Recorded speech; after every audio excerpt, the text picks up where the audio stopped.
ke AI, itu AI akan bilang, "Oh ya ini bagus, saya akan tambahkan ya." Gitu. Nanti saya kasih lihat gitu ya, saya sedang mencoba membuat sosial media, gitu ya, sebuah persona di sosial media dengan bantuan AI. Sejauh ini saya suka sih dengan akhirnya nanti kita coba ya, kita buka si itunya.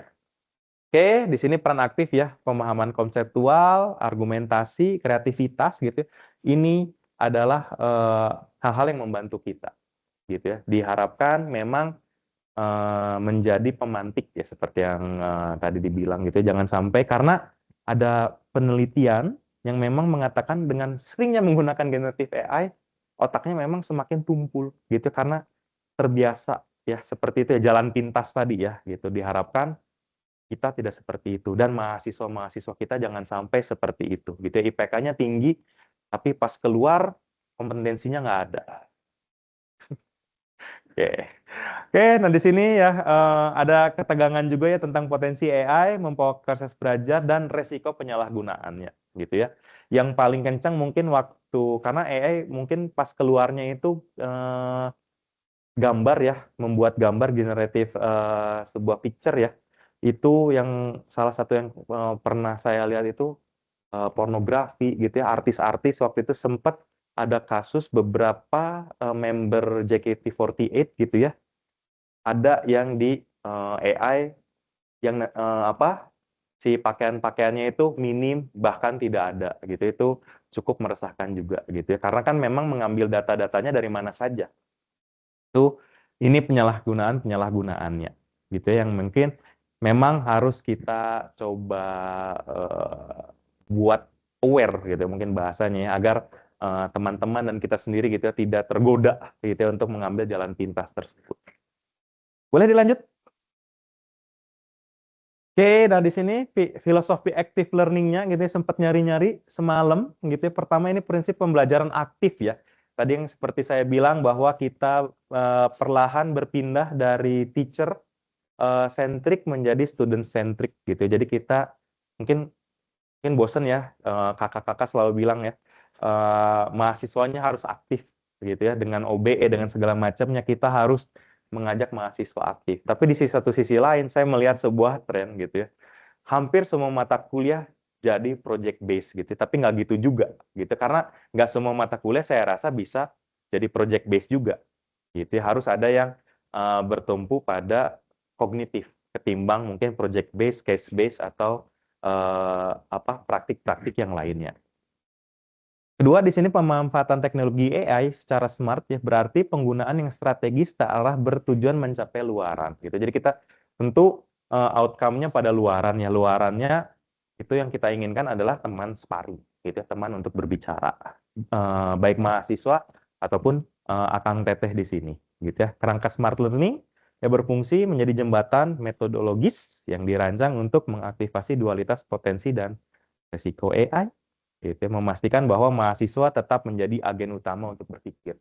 Ya, kata kuncinya, tetaplah kita manusia yang berpikir, berkolaborasi, berefleksi gitu ya. Sementara AI dan komponen smartnya ini menyediakan struktur tujuan yang jelas, cegah penggunaan yang pasif dan tanpa arah. Boleh dilanjut, Kang Rian? Oke. Nah, di sini active learning ada sebuah pendekatan pedagogis yang secara fundamental menggeser fokus dari pengajaran satu-satunya sumber informasi menjadi mahasiswa sebagai pusat aktivitas belajar gitu ya. Waktu saya kuliah di Keio University, dia tuh punya moto pembelajaran dua arah gitu ya. Kita sebagai dosen tidak selamanya belajar, eh tidak selamanya mengajar, tapi kita juga ada belajar. Begitu juga sebaliknya, mahasiswa juga ada waktunya dia belajar atau dia mengajar, baik itu ke temennya, baik itu ke saya sendiri mungkin sebagai dosen gitu. Kayak saya mengenal beberapa budaya gitu ya, kayak kemarin saya ngobrol dengan mahasiswa tentang beberapa tren-tren yang terjadi gitu ya, seperti streamer-streamer toksik gitu ya, mungkin yang mereka tonton ya, biar saya juga paham apa yang mereka sukai gitu. Jadi di sini kita belajar dan mengajar juga gitu. Itu sesuatu yang menurut saya sangat baik untuk kita jadikan moto gitu ya. Jangan karena kita mungkin dosen gitu ya, kita menjadi agak angkuh gitu. Mahasiswa mah mungkin nggak ngerti atau apa gitu. Kita selalu open minded saat misalkan mereka punya ide-ide bagus atau mungkin kita luput gitu ya, karena manusia juga bisa kita pelajari juga hal-hal dari teman-teman mahasiswa. Oke, di sini pengembangan keterampilan berpikir analitis dan kritis. Nah, ini mungkin yang disebut di buku 21st Century Skill ya, kalau nggak salah dari World Economic Forum gitu ya. Skill sih lah mungkin memang tidak akan bisa digantikan oleh komputer atau automation gitu ya, di mana berpikir kritis gitu ya. Di sini pasif informasi dari dosen ke mahasiswa.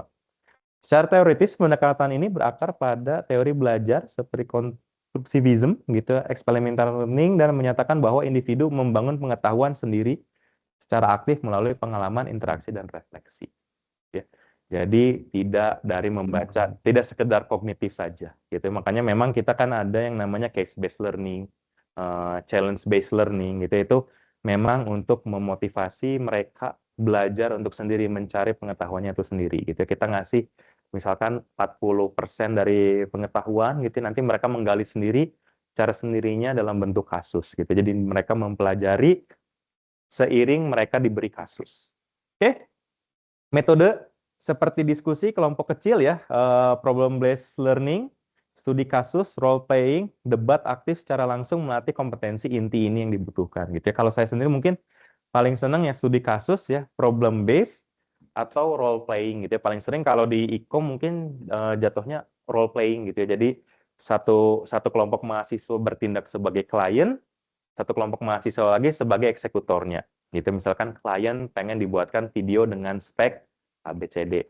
Nanti bagaimana nih teman-teman mahasiswa kelompok lainnya itu mengakomodasi apa yang diminta oleh klien tersebut, gitu. Atau saya sendiri yang sebagai klien memberikan spek, nanti mereka bisa menjelaskan, gitu ya, bagaimana mereka men-tackle masalah-masalah tersebut, gitu ya. Mungkin kalau di ekonomi dikasih balance sheet gitu ya, atau untuk langsung mengatur sebuah portfolio gitu, bagaimana portfolio saya bagaimana portfolio kripto saya gitu ya di indeks ekonomi gitu ya, bahasa anak sekarang indeks ekonomi, berapa persen portofolio ini saya atau saham saya gitu. Kebetulan saya suka invest juga gitu, jadi ada beberapa tahu lah ya, kayak misalkan saya sendiri obligasi 50% gitu, akhirnya memutuskan obligasi 50%, saham 10, sisanya pasar uang, gitu ya. Nah, itu bisa kita challenge mereka bagaimana gitu ya, kalau investornya agresif gitu ya, bagaimana portofolio mereka gitu, walaupun sudah ada AI-nya gitu, tapi mereka juga bisa mengira-ngira kira-kira apa yang agresif. Misalkan kalau mau ditarik 3 tahun, ditarik 6 tahun, 10 tahun, atau mungkin saat dia pensiun, instrumen apa yang baik untuk uang mereka gitu. Kita bisa ngasih case-case seperti itu. Oke, boleh dilanjut? Case AI di sini berfungsi menyediakan konten dinamis gitu ya. Semenjak saya lupa dari versi berapa ya. Waktu itu ChatGPT itu terbatas di 2021 gitu ya. Tapi kurang lebih hari ini ChatGPT ya Gemini sudah bisa hampir live ya. Jadi berita langsung mereka bisa tahu. Gitu ya. Saya pernah nge-search beberapa hal, cuman memang karena kontennya sudah terlalu banyak ya. Jadi kadang dia juga pusing gitu ya.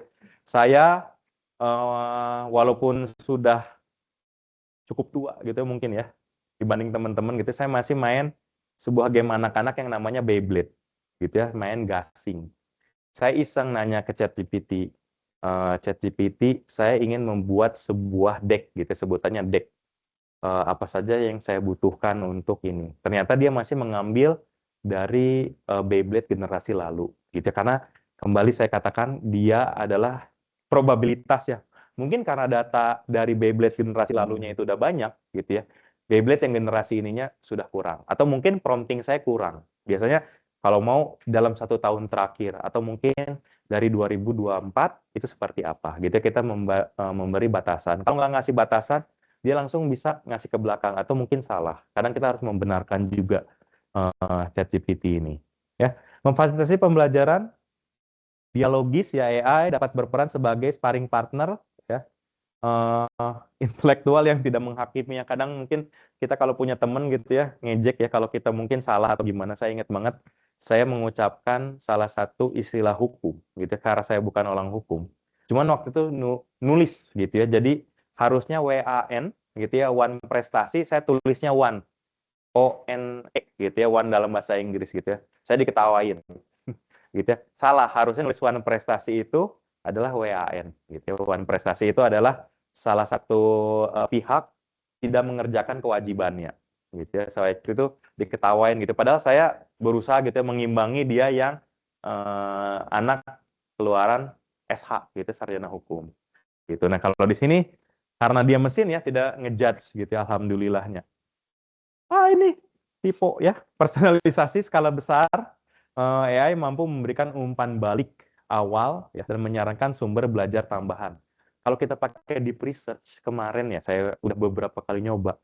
Dia bisa sampai mengutip mungkin kutipannya masih sangat jelek ya. Ada beberapa yang dia ngutip saya sudah state tolong kutip dari jurnal Sinta gitu ya, Sinta 4 atau Sinta 3 ke atas saya bilang.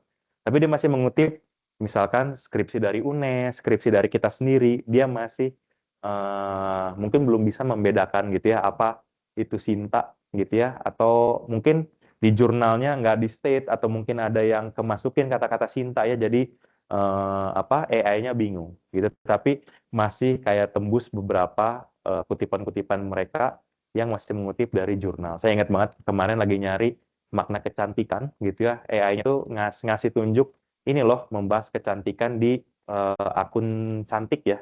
Aku sedang membahas Telkom cantik gitu ya dan bagaimana pengalaman mahasiswi gitu ya di feature di sana. Nah, di sini dibalikin bahwa di UNES juga ada akun cantik tapi dalam bentuk skripsi. Gitu ya. Sayangnya kan kita tidak bisa mengutip dari skripsi untuk jurnal.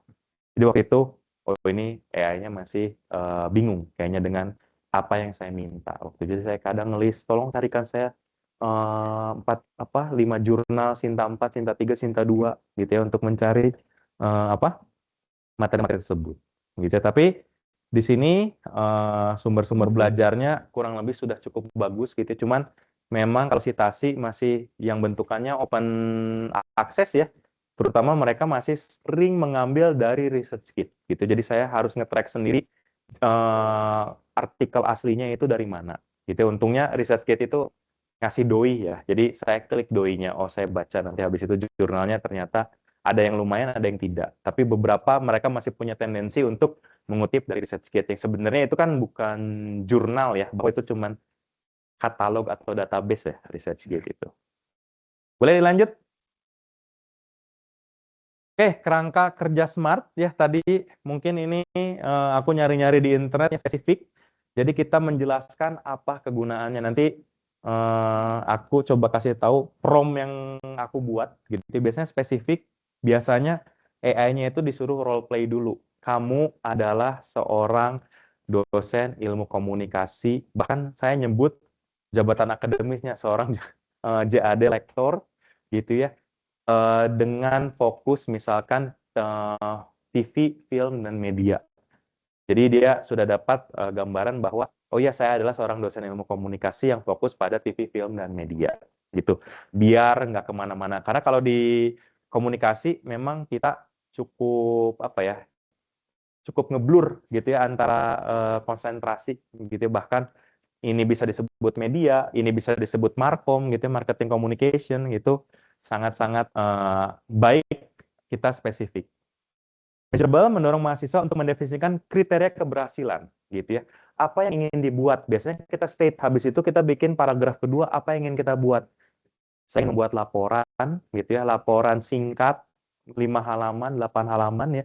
Saya kemarin coba, tolong buat 22 halaman, dia buat 22 halaman, gitu ya. Dengan 2 halaman itu sitasi, gitu ya. Sitasinya range dari 11, 20 gitu ya, dari beberapa kali buat itu udah 11, 12 sampai paling banyak itu 38 kemarin ya. Walaupun citasinya ternyata nggak terlalu bagus. Gitu. Masih banyak dari research gate lagi.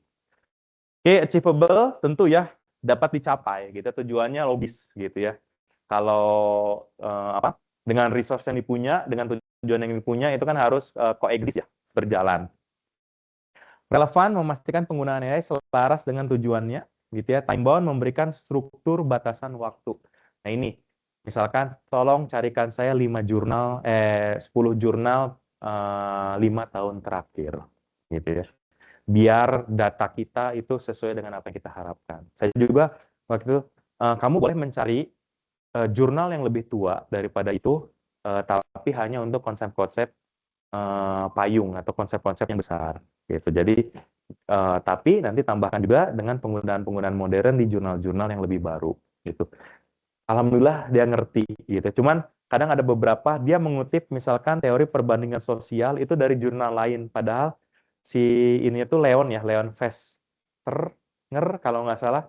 Dia ngutip dari yang lain, tapi dia membahas teori si perbandingan sosial tersebut gitu. Nah, itu kita harus cari lagi, kita harus menggali lagi karena kayaknya masih belum se-advance itu gitu ya. Saya nemu ini teorinya benar. Si ini yang punya kalau nggak salah 1957 si teori perbandingan itu. Cuman dia ngutipnya dari jurnal orang. Saya harus buka cari jurnal aslinya. Jurnal aslinya benar dari Sage itu di 1957. Saya kutiplah yang aslinya di 1957 dengan penggunaan terbarunya di tahun 2023. Oke, dilanjut. Oke, terima kasih. Ada yang mau ditanyakan dulu tentang active learning atau AI?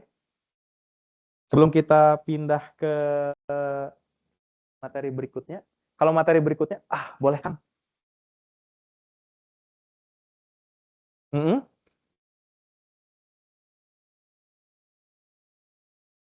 Gimana? Daftar? Mm-mm. Mm-mm. Tapi bohong.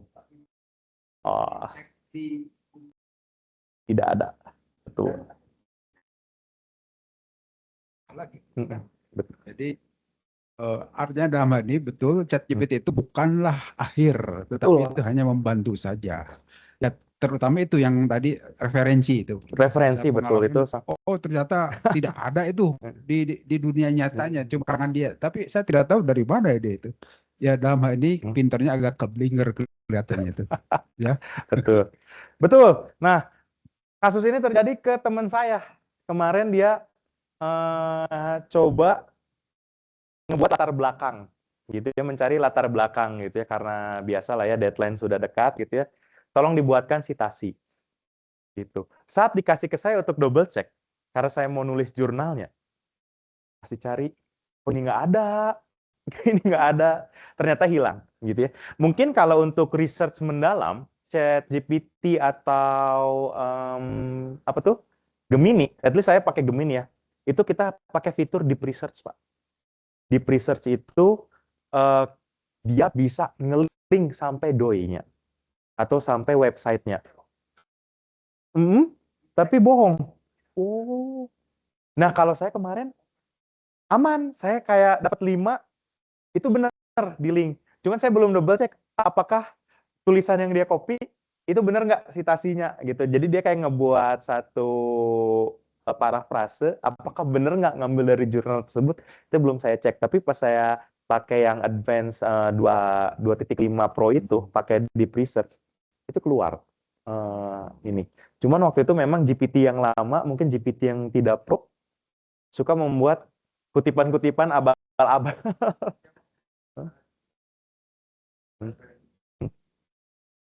Hmm? Oh, oke. Mm-mm.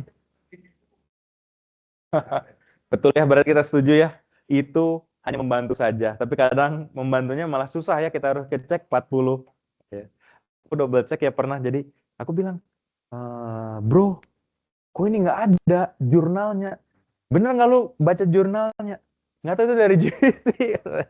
Oke, jadi saya juga sudah, oh ya, berarti memang ada beberapa yang bodong. Gitu, memang itu eh, mayoritas ya, berarti kalau dari 40 cuman seperlimanya berarti 20% berarti ya dari sana. Betul. Itu mungkin memang keterbatasannya gitu ya untuk mencari citasi, tapi untuk ide-ide masih bisa kita gunakan. Cuman memang makanya kan di bawahnya itu Pak, kita ada Gemini could make mistake, please double check gitu ya. Dan itu terjadi kemarin, teman saya studi kasus bahwa siapa istri dari orang X. Ternyata istrinya itu karena dia pernah main film bareng, istrinya adalah istri bohongan dia di film. Gitu kan. Padahal itu kan bukan istri aslinya, gitu. Kadang masih suka ketipu. Oke, ada lagi Bapak Ibu mungkin pengalamannya biar jadi pemantik juga. Oh ya boleh. Aduh, balik lagi. Mangga Kang. Punten Pak, bolak-balik ya Pak ya. Nggak apa-apa, aman. Saya Teguh Pak dari Prodi S2 Sistem Informasi. Ini Pak, nggak tahu tadi mungkin karena saya datang terlambat ya, barangkali sudah tersampaikan di awal atau enggak. Jadi kan memang tidak bisa dipungkiri ya Pak, ya, kita sudah ada di era AI ya, dan berdampingan dengan AI. Jadi tidak bisa dipungkiri itu. Betul. Nah, pertanyaannya adalah bagaimana ya bijaknya kita sebagai dosen dalam menggunakan AI, termasuk kepada edukasi kepada anak-anak gitu ya, kepada mahasiswa. Karena memang tidak saya sendiri pribadi sebagai dosen sering juga menggunakan AI untuk berbagai aktivitas sehingga memudahkan dan berbagai halnya, tapi tetap dengan check dan balancing tadi ya. Nah, itu gimana ya? Karena pernah juga pengalaman nguji sidang anak S1 gitu ya. Dan dia menggunakan AI gitu ya. Pas saya tanya ini datasetnya mana, oh nggak ada, ternyata dia hanya masukkan parameter-parameter apa, terus dia minta hasilnya seperti ini dan memang keluar gitu ya. Kan itu jadi miris juga ya, maksudnya kita sebagai dosen gimana nih untuk apa ya, memberikan edukasi itu gitu ya. Bahkan tadi ya itu sebagai alat bantu dan ini aja gitu, bukan sebagai satu-satunya sumber gitu dan sebagainya. Terima kasih Pak, mungkin ketangkap ya poinnya. Siap, kurang lebih ya. Kalau saya sendiri sih mungkin karena untuk di dunia akademis sendiri, tadi saya pas opening itu membahas bahwa AI itu sudah bisa dikutip gitu ya, bahkan apa style pun ada apa stylenya Pak, gitu. Apa stylenya versi 7 itu bisa mengutip AI gitu ya. Jadi kalau tadi misalkan kita membuat sebuah paragraf generatif gitu ya, itu bisa kita dalam kurung OpenAI, 2023 versi ChatGPT-nya, habis itu waktu aksesnya. Gitu. Jadi sudah bisa dikutip. Mungkin untuk AI itu adalah transparansinya mungkin. Jadi memang kalau nanti sudah keluar nih task force dan teman-teman AI di kampus ini membuat bagaimana kita bermain AI di lingkungan akademik gitu, mungkin itu bisa menjadi panduan. Kalau saya sendiri sih transparansi saja gitu. Kita jangan menutup-nutupi kalau memang pakai gitu ya, pakainya seperti apa gitu ya. Dan ya memang seperti yang tadi diucapkan ya, kita double check lagi gitu ya, karena nggak semua itu benar. Bahkan ada yang copas tuh masih kebawa, tentu akan saya bantu gitu ya, permintaan Anda gitu kan, itu paling lucu banget ya gitu. Kalau ada essay kita baca, tentu itu udah pasti saya coret gitu ya, bodoh kamu gitu kopasnya gitu ya. Jadi memang saya itu adalah orang yang kalau mungkin gitu tidak kopas gitu ya. Saya selalu berusaha mengetik ulang Pak. Jadi setidaknya saya mengetik ulang gitu ya, walaupun saya meniru gitu ya, saya mengetik ulang. Jadi saya tahu apa yang saya ketik gitu. Dan mungkin satu hal yang ini transparansinya gitu ya. Kalau memang mengutip dari AI, apa style pun sudah memberikan bahwa kita bisa mengutip dari AI. Bisa. Gitu.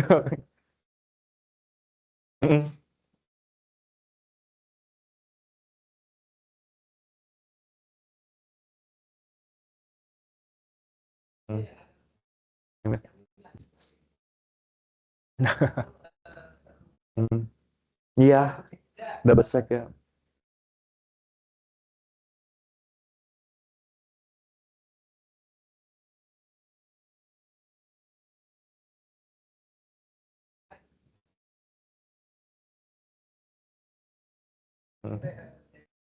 Jadi tantangan bener itu.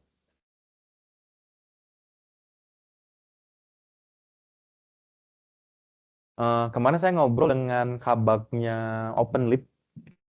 Kalau di OpenLib itu sudah mulai pakai yang Turnitin AI kalau nggak salah. Jadi emang Turnitin-nya untuk ngecek AI. Saya belum ngelihat sih, tapi beberapa tools yang free, saya tuh bilang, dia tuh bilang saya nulis jurnal nih 100% nggak pakai AI. Tapi si aplikasinya tuh bilang 80% AI. Jadi memang agak sulit juga gitu ya. Ini tulisan asli dianggap AI gitu ya. Tulisan tidak dianggap AI gitu. Memang ini waktu yang membingungkan. Gimana?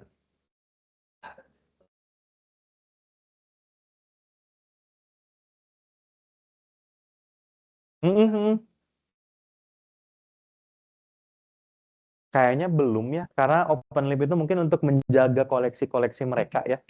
Makanya kemarin ngobrol santai aja, oh kalau di open lib itu kita pakai pengecekan AI dari Turnitin. Berarti kan itu masih satu keluarga sama yang bisa kita pakai tuh ya item tiket ya. Nggak bisa untuk saat ini mungkin terbatas di lingkungan open lib saja karena mereka ada yang harus dijaga mungkin ya di open lib tersebut gitu kan. Malu ya kalau repositori kita isinya AI semua. Sama-sama. Mangga, ada lagi? Satu. Boleh, Bu, mangga. Hmm. Tetangga dong ini. Tetangga.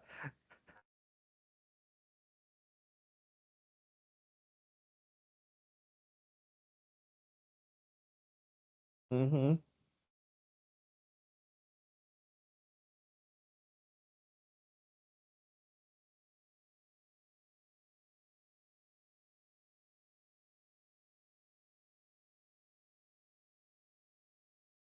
Wah, itu dia.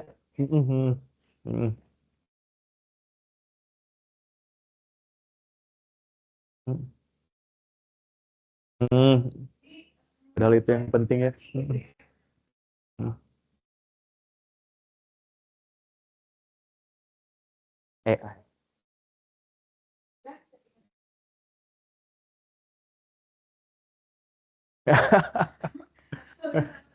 Hmm. Hmm. Hmm. Ini ironinya itu ya. Mhm. Aduh itu ya. Mhm.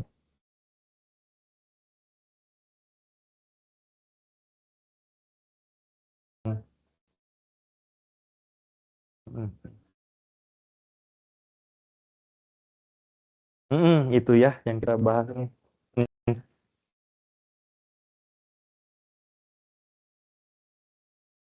Solusi.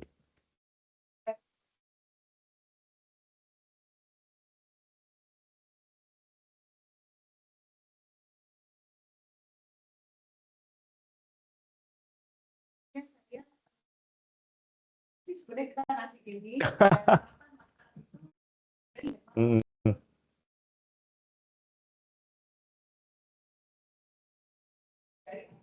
Mhm, betul.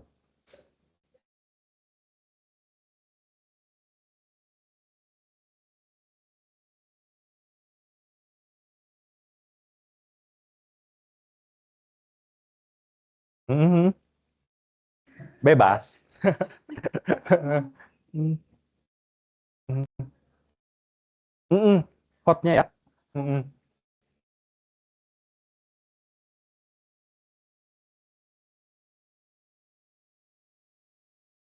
Akhir-akhir berarti ya. Taxonomy belum ya. Mhm. Aduh, udah lama nggak bahas taxonomy belum. Ya. Nah, iya.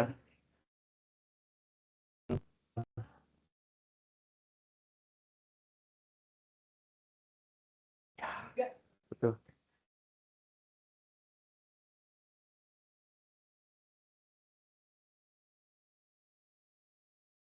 Baik, berat ya. Mungkin kalau dari saya sendiri, saya setuju ya bahwa memang ini sudah masuk HOT, gitu ya, high order thinking, bahwa memang ini critical thinking-nya, hal-hal yang lainnya itu justru yang main, begitu ya. Jadi ini hanya dasarnya, gitu ya, basisnya. Untuk kapannya mungkin itu harus dibahas di level yang lebih tinggi lagi, gitu. Mungkin semua kakak berdiskusi, gitu ya, atau mungkin seperti yang dikatakan Pak Maki, gitu ya, bahwa nanti ada task force-nya, kapan ini tepatnya, gitu ya. Itu sesuatu yang saya tunggu juga, gitu. Jadi bagaimana apa ya, cara bermain AI di lingkungan Telkom itu seperti apa gitu, dan harapannya itu sesuai juga dengan bagaimana kita cara bermain di global gitu. Misalkan kalau kita mau submit jurnal ke luar negeri kan, mungkin kita terlalu rely dengan ChatGPT kan itu tidak baik juga gitu ya. Mungkin terlihat cukup lemah gitu ya di level internasionalnya. Itu juga dilemanya ya, saya juga kayak ya kalau 1-2 orang mungkin kita bisa ketahuan ya, tapi kalau kita harus ngecek 40 kali 4 gitu ya, udah 40 kali 4 tuh berarti 160, lumayan. JPR juga. Makanya sekarang dosen-dosen lebih suka ke arah project base. Karena project base mungkin masih agak susah direplikasi oleh AI ya. Terutama kalau kami gitu, saya dan Bu Ninis di e-com, kayak kemarin ya kita buat event gitu ya. Event kan mungkin nggak bisa dikerjakan dengan AI ya. Mereka harus datang berbicara dengan vendor langsung. Itu masih sangat sedikit AI-nya. Mungkin AI-nya dipakai hanya untuk brainstorming apa yang akan mereka tampilkan di panggung. Seperti mungkin kan kemarin ada ibu atau siapa ya yang jadi pemateri di kebab ya. Ada, bener ya? Ya pemateri di kebab itu kan menurut saya akan nggak mungkin untuk di AI kan gitu ya satu acara itu gitu. Jadi mungkin memang dosen-dosen cara paling gampangnya itu mengubah semua mata kuliah jadi project base gitu yang sesuatu memang agak sulit untuk direplikasi. Tapi kan seperti yang saya bilang di awal kan nggak mungkin kita ngerubah semua project base karena ada COE yang harus dicapai gitu, COE 1 yang mungkin dari sikap itu kan nggak mungkin kita buat project base sikap itu kan, seperti itu. Saya setuju itu masih menjadi perdebatan. Semoga Prof Suwo dan Task Force bisa menjawab itu Bu. Saya juga menunggu gitu ya. Semoga apa ya kita menemukan titik tengahnya gitu ya antara generative AI ini sebagai tools dan sebagai solusi. Tapi kalau saya pribadi mungkin kita harus state langsung di setiap mata kuliah kita ya bahwa ya itu boleh digunakan, tapi hanya sebatas tools untuk brainstorming, tools untuk mengkoreksi gitu ya, teman debat gitu. Mungkin karena tadi kan ya, karena dia large language model ya, dia punya pengetahuan yang mungkin dosen dan teman-temannya itu nggak tahu gitu. Misalkan kita tertarik kayak kemarin saya mendengarkan teori male gaze gitu ya, terapan pria. Saya penasaran karena saya belum nemu bukunya, nggak dikasih sama Bu Anggian bukunya, jadi saya nyari dulu male gaze itu apa. Oh ternyata male gaze itu adalah teori di mana perempuan-perempuan ini diobjektifikasi sesuai dengan pandangan pria gitu. Karena saya dosen fotografi, itu menarik ya untuk membahas male gaze tersendiri gitu. Kenapa perempuan berpose seperti ini padahal dia tahu dia sedang diobjekkan gitu kan, itu menarik ya. Cuman belum ada bukunya, saya belum berani nulis jurnalnya gitu. Cuman kemarin nanya-nanya itu cukup menarik. Terima kasih Bu, itu insight yang sangat luar biasa. Boleh ada satu lagi? Teteh, breaknya itu jam berapa? 10 apa? 9.30? Oh 9.45, oke. Jadi mungkin kita masuk ke saya mungkin ngasih contoh dulu aja ya tentang penggunaan ChatGPT sampai sebelum nanti kita membahas si promptingnya itu sendiri gitu ya, biar ada pemantiknya. Oke. Lupa cara share screen. Ini di sini. Oke. Oke, ini adalah Gemini saya. Ini memang belum di-share ya. Oke.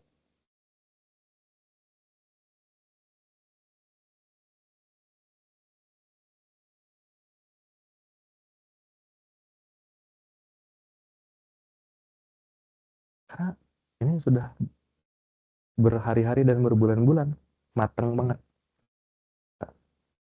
Saya share aja mungkin biar kelihatan konteksnya sedikit.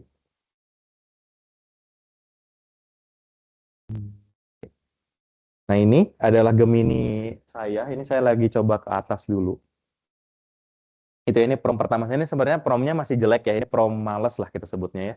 Ini saya menulis, saya hendak membuat konten tentang dosen yang wibu. Sejauh ini membahas Pokemon dan Beyblade X gitu ya. Konten apa saja yang bisa saya kembangkan, malah ada typo ya. Bentuj, short form. Gitu. Jadi karena saya pengen bikin gitu ya. Saya hobinya pengen jadi duit gitu ya. Kebetulan ini pakai yang pro, jadi memang sudah cukup jauh ya.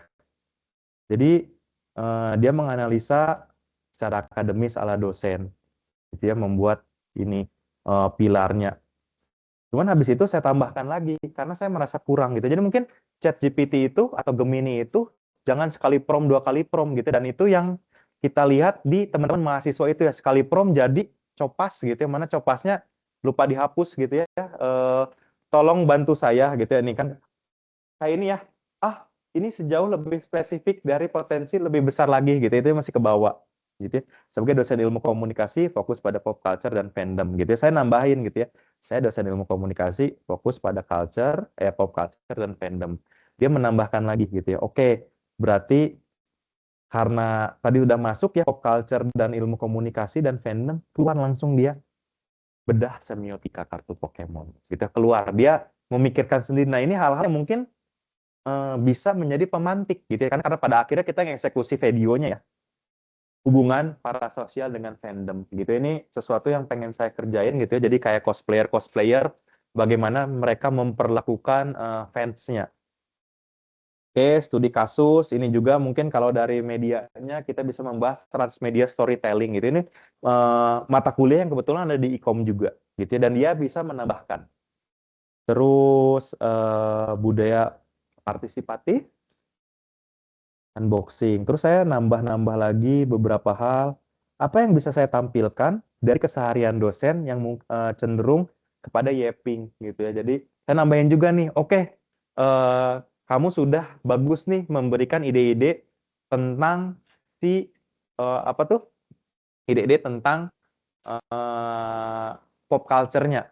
Dosennya mana nih? Saya minta nambahin. Akhirnya dia nambahin lagi nih, monolog mundane gitu ya. Jadi mundane itu kan hal-hal yang keseharian gitu ya. Jadi kita ngobrol misalkan saya berbicara, saya ngebayanginnya dari apa yang dikasih ChatGPT ini ya. Gemini, saya lagi ngerjain misalkan BKD gitu ya sambil ngomong dialog dalam hati. Aduh, ini kemarin saya nemu mahasiswa sambil ngetik ya, mahasiswa yang pakai ChatGPT gitu ya, masih ke bawah. Tentu saya bantu menjawab pertanyaan Anda gitu ya. Seperti itu. Seperti itu. Dia nambahin lagi, oh, teori komunikasi dalam secangkir kopi gitu ya. Analisa semiotika kemacetan Bandung. Jadi semiotikanya keluar dari budaya pop culture, cara yang kesehari-harinya. Sampai akhirnya saya sesekali itu selalu berbicara, oke, kita buat rangkungan. Saya rangkum sejauh apa gitu ya pilar konten yang sudah dikerjakan. Dia kemudian merangkum apa yang sudah dikerjakan. Teori komunikasi dunia pop culture, nanti ya saya cari. Oh, nah saya penasaran. Dia bilang ada analisis ritual gitu ya. Jadi orang ini bisa kita sebut superstition ya. Jadi kayak misalkan kalau saya ingin menang atau saya ingin sukses hari ini, gitu ya, saya ingat banget orang tua saya tuh selalu bilangin jangan cukur sebelum ujian. Karena nanti ilmu-ilmunya ikut kepotong, gitu ya. Itu superstition. Dan itu terjadi di lingkungan Pokemon dan Beyblade, gitu ya. Jadi kayak Pokemon itu kartu yang paling bagusnya itu kalau nggak salah disimpan di keempat dari 5 kartu. Nah, orang itu selalu narik kartu kelimanya ke depan. Jadi kartu yang paling bagusnya itu muncul terakhir. Gitu. Jadi ada ritual-ritual dari fans. Saya tahu bahwa ada teori itu dari ChatGPT, gitu ya, dari Gemini. Itu sebenarnya menurut saya hasil-hasil yang saya harapkan gitu ya, oh kita terpantik, dia ngasih sebuah ide yang kita nggak kepikiran, kita explore lagi, oh ya ternyata ada tuh teori-teori seperti itu. Tapi di sisi lain gitu ya, saya juga pernah ngomong ke teman saya, kalau teman saya itu bilang, saya selalu cukur gitu ya, teman saya yang Chinese. Saya selalu cukur rambut, karena apa? Cukur rambut itu melambangkan hal yang baru gitu ya. Tidak ada yang salah menurut saya, baik itu orang tua saya melarang saya cukur sebelum ujian, atau teman Chinese saya yang bilang jangan lebih baik cukur, karena itu merepresentasikan hal yang baru. Tidak ada yang salah, karena itu kan kepercayaan masing-masing. Di teori itu seperti itu. Oke, saya sampai tertarik kan? Berikan saya contoh analisis ritual. Saya belum memiliki bayangannya. Itu konteks kartu Pokemon, ada ritual, makna simbolis gitu ya. Contohnya unboxing bukan sekedar buka bungkus. Jadi ada ritualnya. Kita kayak membuka gitu ya. Ada secara tidak langsung kita punya step-step gitu ya kalau ingin sukses. Saya ingat kayak misalnya kayak ada orang sebelum pertandingan gitu ya, dia megang dulu bola atau apa gitu. Itu terjadi juga di olahraga gitu ya. Oh, jadi dia nggak mau pakai warna apa gitu ya, atau pakai ini. Mungkin kalau di psikologi cocok ya. Saya pernah ke psikologi itu bilang, kamu itu nggak cocok pakai warna hitam katanya, kepribadian. Jadi saya habis psikotes itu katanya nggak boleh kamu itu pakai warna biru langit, katanya biar ngangkat trigger si pewawancaranya gitu kalau nggak salah alasannya itu. Saya nurutin aja waktu itu. Nggak boleh, katanya kalau pakai hitam atau gelap tuh nge-trigger dan nggak cocok sama kepribadian kamu. Siap Bu, gitu ya. Saya jawab seperti itu. Nah ini dia ngasih contohnya. Dan ini menurut saya menarik ya. Ini mungkin salah satu kebanggaan saya menggunakan Gemini gitu ya. Menurut saya ini bisa dijadikan contoh. Dan ini kebetulan sudah panjang gitu ya. Dan akhirnya ini udah sampai versi ke-7 gitu. Jadi saya minta ChatGPT untuk merangkum sampai 7 kali gitu ya apa yang ini. Nah, kemudian akhirnya saya punya ide lain waktu itu. Bagaimana kalau gimmicknya kita menggunakan log gitu ya, catatan gitu. Jadi saya pernah nonton beberapa film gitu ya, dia selalu bilang research log 1. Saya hari ini kemana gitu ya. Saya meminta ChatGPT Gemini untuk membuat itu. Gitu ya. Oh, bahkan saya ada di sini ngecek, tolong dong jelasin teori-teori apa saja yang dipakai. Dia menjelaskan bahwa Jenkins itu adalah bapak dari pendiri studi fandom, gitu ya. Teori kuncinya adalah participatory culture, gitu ya, budaya partisipatif. Itu belajar main, membership, gitu ya. Collective intelligence, ini saya sebagai gamer di zaman dulu ya, collective intelligence mungkin kita bisa ketahuinya dalam bentuk Wikipedia, gitu ya. Jadi orang-orang mengumpulkan ilmu-ilmunya dalam sebuah wiki, gitu ya. Apa yang bisa kamu dapatkan, misalkan jika melakukan A, melakukan B, gitu ya. Ini teori-teorinya. Terus akhirnya masuk ke yang kritisnya, gitu ya. Matt Hills, fan labor, gitu ya. Kerja keras sang fans, gitu. Jadi di sini mungkin kalau Bapak Ibu pernah dengar OnlyFans, gitu ya. Ini salah satu teori yang paling sering dibahas saat membahas hal-hal seperti itu. Jadi fans membeli foto-foto, gitu ya. Mungkin kalau punya anak cewek, gitu ya, sering membeli foto pack, itu jatuh kepada teori fan labor, gitu ya. Kerja keras fans untuk membeli merchandise dari artis-artisnya. Itu ini bagaimana dengan analisis isi? Saya selalu mencoba untuk mencari hal-hal baru dalam yang dikatakan oleh Gemini ini tersebut. Mungkin saya mencari sendiri atau saya menanyakan langsung kepada dia, gitu ya, bagaimana cara saya melakukannya. Tuh, nah sekarang ini di sini sekarang rangkum lagi sejauh ini apa? Terus di sini yang menarik lagi proposal dakwah bukan ya?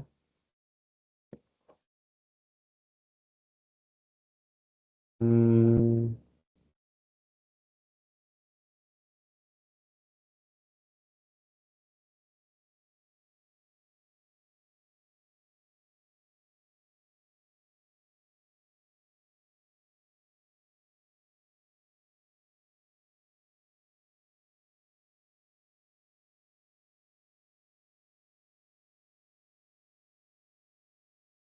nah ini sampai saya menanyakan bagaimana cara memasukkan dokumen negara ke Apastyle ya.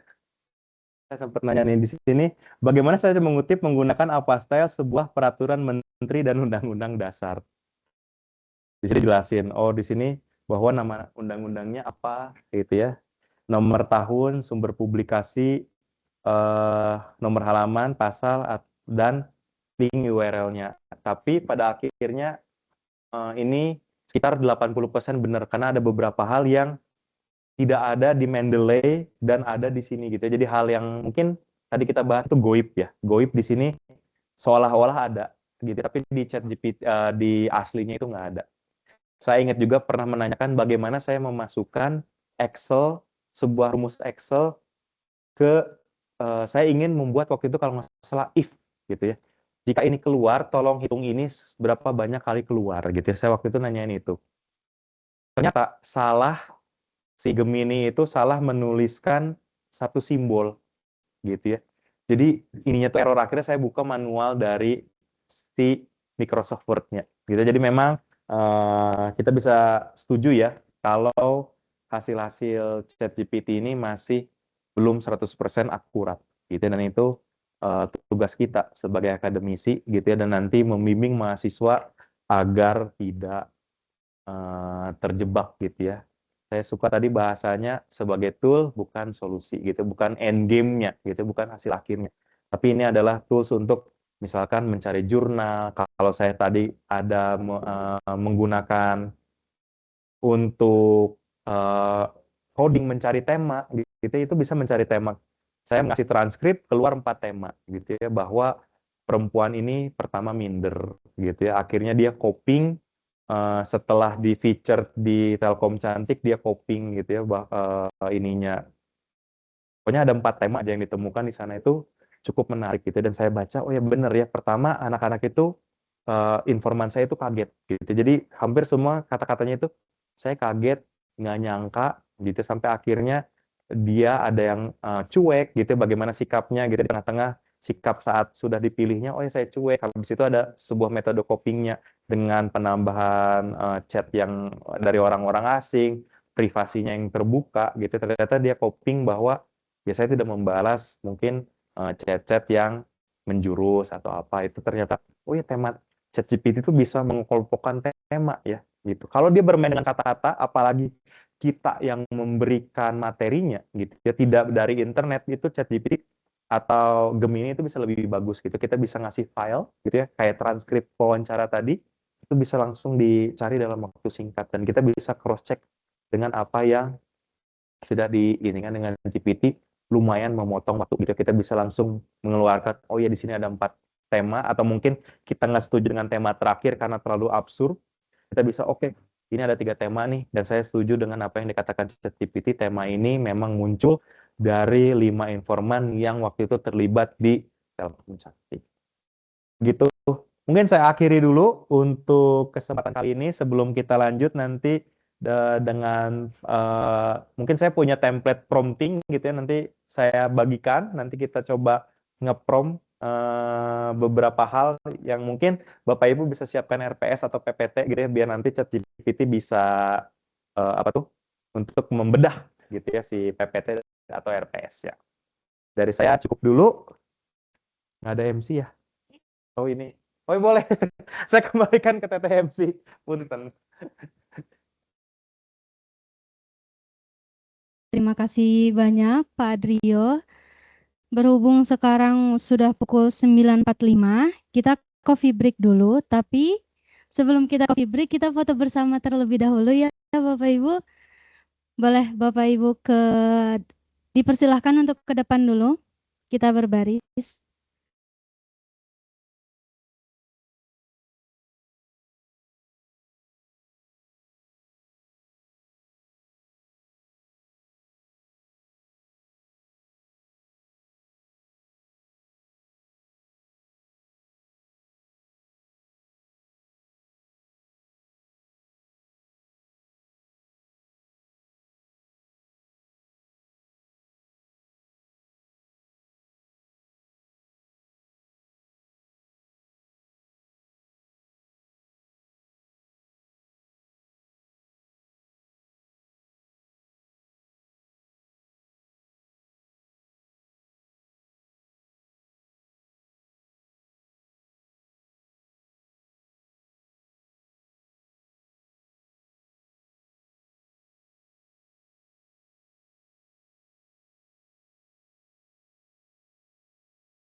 Untuk coffee break-nya sudah kami sediakan di ruangan seberang ya Bapak Ibu.